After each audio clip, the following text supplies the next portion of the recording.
You know how certain skills just echo through history, sounding almost unbelievable? Iron palm is definitely one of those for me. Hmm. The idea of someone conditioning their hands to that degree, well, it's captivating. Today, we're going to dive into what might be behind that legend. Yeah. And our guide is a real gem, a book published way back in 1930 called Iron Palm Power by Yuan Chu Tsai. That's right. And forget modern takes or, hearsay. We're going straight to a primary source, something nearly a century old. Wow. The cover itself, you can almost picture it reads, D Oye, which is Iron Palm Skill, authored by Yuan Chu Tsai. Okay. And there's even an image of Yuan Chu Tsai himself and a preface where he basically explains his aim Yeah. to reveal the genuine training methods of Iron Palm. So this is like a direct line to historical practice. Exactly. So for everyone listening, our mission today is to unpack the core concepts and training methods Yuan Chu Tsai lays out. We want to give you a clear glimpse into how this skill was approached historically, pulling out the essential knowledge without getting, bogged down. Right, get to the heart of it. Okay, so let's get into it. Chapter 1. It sets the stage by dividing iron palm training into two key areas, internal and external. And what's fascinating right away is how Tsai presents this dual approach. It wasn't just about making your hands tough, like physically hard. Right. He understood that true iron palm power is, well, deeply connected to cultivating internal strength and what's often called vital energy, or ki. The key. Yeah, ki. It's this interplay he emphasizes right from the start. So let's start with the internal training, or Negong. Yeah. What's the focus there? What should we understand? Well, Tsai highlights exercises specifically designed to regulate this internal energy. He mentions something called pushing and pulling. Pushing and pulling, like weights. No, not really like heavy lifting. Think of it more as a focused exploration of how your breath and your mental intention can influence subtle internal sensations. It's about developing a deep awareness of your body's mechanics from the inside out, which then informs your external movements. Breath control and mental focus aren't just helpful. He presents them as absolutely integral to this internal work. Okay, so it's not just the physical movement, but the intention and that inner awareness driving it. Makes sense. Exactly. Now, on the other side, we have the external training, or Weigong.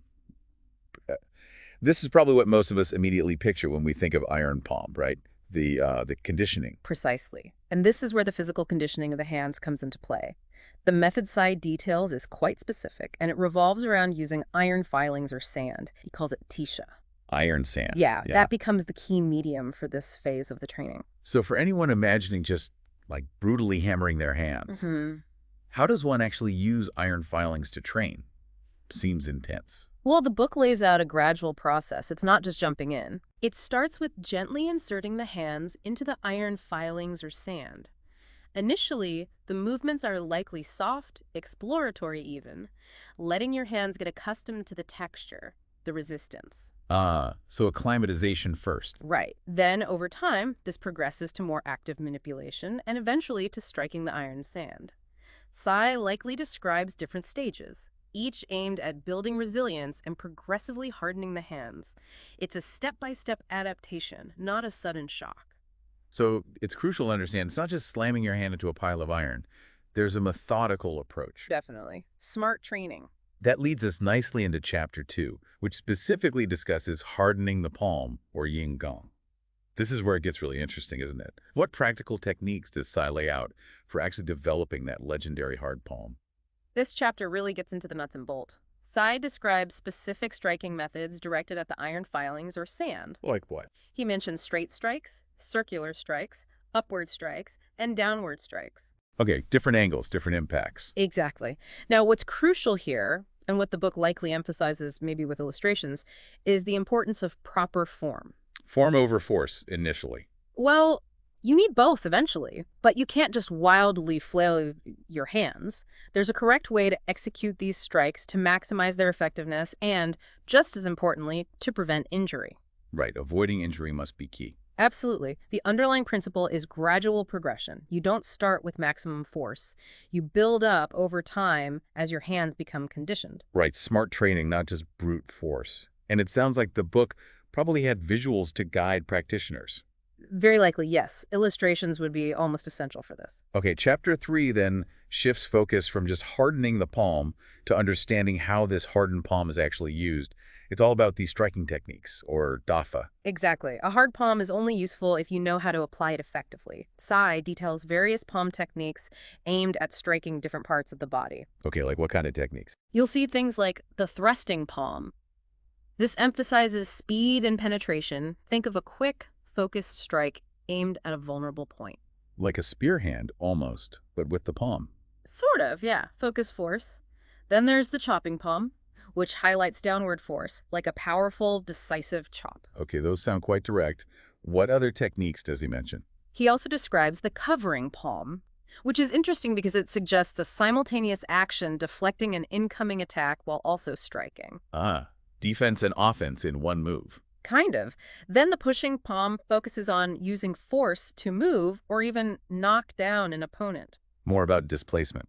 Right. The lifting palm is applied in upward movements, potentially to disrupt an opponent's balance or strike upwards. And finally, the hanging palm, which likely refers to a specific hand posture, maybe relaxed or hanging, used for particular kinds of strikes. Interesting.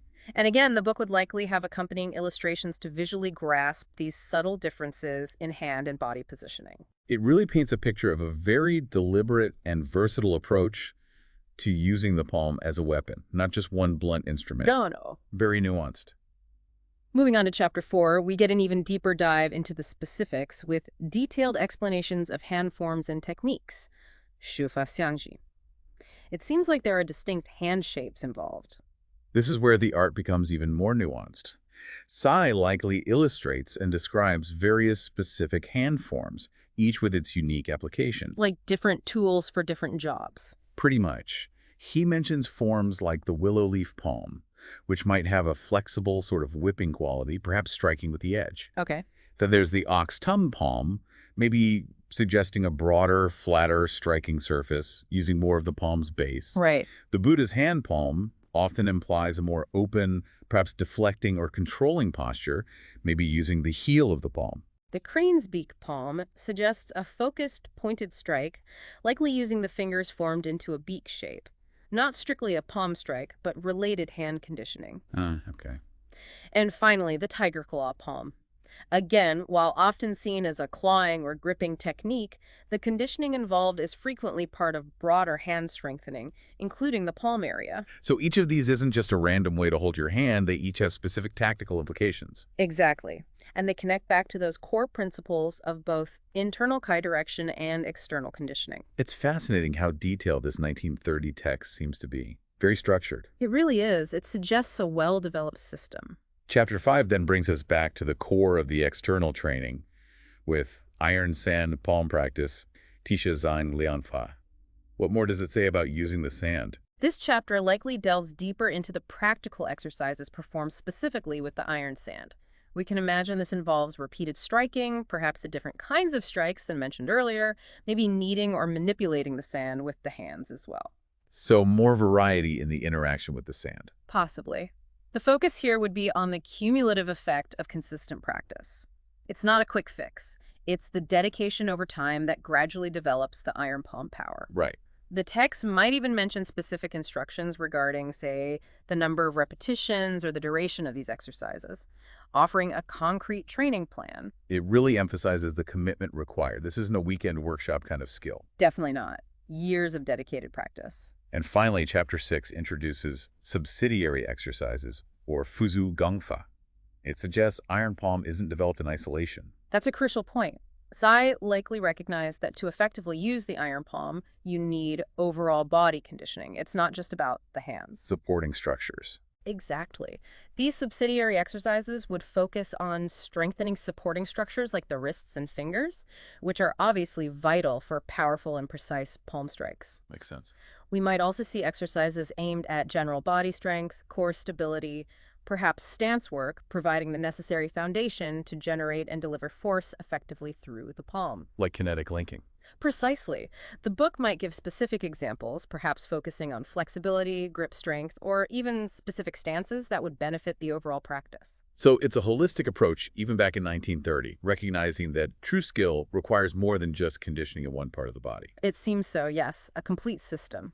Well, as we bring this deep dive to a close, what are some of the key takeaways from Yuan Chu Tsai's 1930 book on iron palm power? What should people remember? I think the core principles that really stand out are first, that essential balance between internal and external cultivation. It's not just about hitting things hard, there's that deep connection to internal energy, breath, and focus that underpins the physical techniques. The Nagong and Wagong working together. Right. Second, the progressive use of iron filings or sand. It's a cornerstone of the external training, emphasizing a gradual, methodical approach to conditioning that minimizes risk and maximizes long-term development. Patience and progression. Exactly. And finally, the detailed explanation of specific palm strikes and hand forms. It highlights the technical mastery involved. It's not just raw power, but nuanced technique. Technique, balance, and progression. It really makes you think, doesn't it? How might these traditional methods compare to, say, modern approaches in martial arts or even strength training? That's a great question. There are parallels and differences for sure. And what valuable insights can we glean from historical practices like iron palm? Perhaps it's that emphasis on dedication, the incredibly gradual progression, and that deep connection between the physical and the internal that still holds relevance today, no matter what skill you're pursuing. Absolutely. This exploration really highlights the dedication and time commitment inherent in mastering such a skill historically. It wasn't about quick gains, but consistent effort and a deep understanding of the body. Yeah. This deep dive into Yuan Chu Tsai's work offers just a starting point, really. There's a whole world of historical martial arts texts and practices out there. So much more to explore. Definitely. And who knows what other fascinating details and insights await. Maybe consider, for instance, how that emphasis on gradual, consistent practice found in this historical text might inform your own approach to learning any new skill, physical or mental. That patience seems key. A really intriguing thought to end on. Patience and consistency from the past informing the present.